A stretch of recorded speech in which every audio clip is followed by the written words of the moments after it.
Pagod na guys. Aming bata dito. Nagsawa na yung aking apo.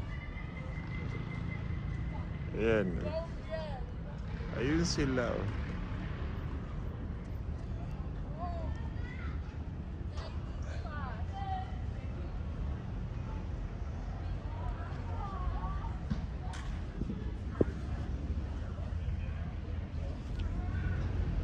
Ay, nakita ko din. Oh, say hi, hi. Hi. Hi.